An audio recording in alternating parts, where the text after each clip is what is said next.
বলছিলেন যে স্যারের ঠিক আছে ইয়া মা এই থানা ভিজিট এই দরকার আছে সব দাও প্রোটোকল করতে করতে তোমার সমস্যা মেইন কাম করতে পারছো বলছিলেন যে স্যারের ঠিক আছে ইয়া মা এই থানা ভিজিট এই দরকার আছে সব দাও আপনারা জানেন যে পুলিশের থেকে আমাদের আশা অনেক, কিন্তু তাদের কিন্তু থাকা খাওয়ার কিন্তু অনেক বড় সমস্যা। এই যে ধরেন একটা ভাড়াটিয়া বাড়িতে থাকে, এই জন্য তাদের কিন্তু ভিতরে গিয়া যদি আপনাকে সবাই গেলে তো আপনারা আবার ভেঙে ভেঙে ফেলাইবেন ওখানে, কিন্তু থাকার কিন্তু খুব অনেক অসুবিধা, খাওয়ারও কিন্তু তাদের অনেক অসুবিধা। এগুলি জিনিস কিন্তু আপনারা আমরা প্রজেক্ট করেন না, এগুলি বলবেন যে এদের থাকা এবং খাওয়ার উন্নতি করা দরকার, এইদিকে আপনাকে খেয়াল রাখতে হবে। আপনারা খালি ওদের থেকে চান, কিন্তু ওদের তো দিতে হবে কিছু। আপডেটটা লেটেস্টটা তো ওই আগে যেটা আছে ওই ওই অবস্থায় আছে এখন পর্যন্ত, তো হইলে আমরা আবার আপনাদের জানাবো। এখন ওই যে বিভিন্ন জায়গায়, দেশের বিভিন্ন জায়গায় আপনি যাচ্ছেন, পুলিশের খোঁজ খবর নিচ্ছেন, সেটা বলা হতো যে 5 আগস্টের পর পুলিশ অনেকটা ডিমোরালাইজ হয়েছে নানা কারণে। তো সেক্ষেত্রে এখন পর্যন্ত আপনি দায়িত্ব নেওয়ার পরে তাদের মানসিকতা কেমন? ডিজাইন, এলিগেন্স, বিউটি, সেরা পণ্য সবার জন্য জেভিকো।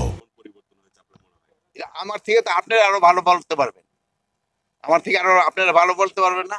আপনারা তো দেশের আনাচে কানাচে সব জায়গায় ঘুরে বেড়ান। আমার মনে হয় চেঞ্জ অনেক হয়েছে, তারপরও আল্লাহ দিলে আরো হবে। দেখেন এই রোজার সময় আইন শৃঙ্খলা পরিস্থিতি যে যাই বলুক না, আগের থেকে অনেক উন্নতি হয়েছে। তাও প্রায় আমরা একটা বিষয় দেখছি যে আসলে পুলিশের ভ্যান থেকে, পুলিশের কাছ থেকে আসামি ছিনতাই করে নিয়ে যাওয়ার যে বিষয়টা, আসামি ছিনতাই করে নিয়ে যাচ্ছে, এগুলির ক্ষেত্রে আপনারা বলবেন, এবং যারা ছিনতাই করে নিচ্ছে তাদের কিন্তু আবার আমরা আইনের আওতায় নিয়ে আসছি। এগুলি ক্ষেত্রে আপনারা সত্যি ঘটনা যেটা সাথে সাথে জানাবেন, আমরা ব্যবস্থা করব। অনেক সময় তাদের অ্যাকশন নিতে দেরি হয়, যেহেতু ধরেন এখানে আমাদের অনেক সংকট রয়ে গেছে, এদের গাড়ি ঘোড়ারও কিন্তু অনেক সংকট, অনেক গাড়ি ঘোড়া ওই সময় নষ্ট হয়ে গেছে, পুড়া গেছে, থানা পুড়া গেছে, ওগুলো তো সব আমরা করে দিতে পারিনি। আমরা তো একটা নতুন গাড়ি এখন পর্যন্ত কিনে পারি না, যেহেতু প্রসিডিউর অনেক টাকা স্যাংশন হয়েছে। এটা যদি হয়, এটা তাদের এই ব্যবস্থা আরো একটা জিনিস হচ্ছে এই যে মব হতেই মানে না এখন এই সব দেয়, বাট এটা কিন্তু অনেক কমে আসছে, অনেক কমে আসছে। এই যে সিলেটের যে ঘটনাটা ঘটছে, তাদের কিন্তু আইনের আওতায় নিয়ে আসা হয়েছে, অনেকেরই কিন্তু ধরে ফেলা হয়েছে। এখানে কিন্তু কোনো কোনো কাউরে বাস করা হয় নাই যে এইটা আমার এই ভাইয়ের ছেলে বা এই ভাইয়ের ভাই, এই এই হিসাবে কিন্তু আমরা করি না। যে অন্যায় করতে তারই আমরা আইনের আওতায়। ভবিষ্যতের নির্দেশনা কি থাকবে মবের?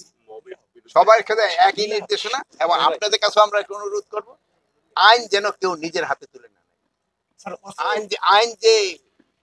আইন প্রয়োগ করার যারা তাদের হাতে, তাদের অস্ত্র উদ্ধারের কত অবশ্য আমরা যতটা এক্সপেকটেশন ছিল, আমরা অত উদ্ধার এখনো কমপ্লিট হয় নাই। আমরা চেষ্টা করে যাচ্ছি উদ্ধার করতে, যেটা নিয়ে আমরা পারিনি ওইটা তো আমরা। সেই অস্ত্রগুলো কি দেশের নিরাপত্তার হুমকি কিনা? অস্ত্র বাইরে থাকলে তো সেটা হুমকি থাকবে। যেমন ধরেন এখন আপনি এখন রোদে দাঁড়িয়ে রাখলে একটু গরম তো লাগবে।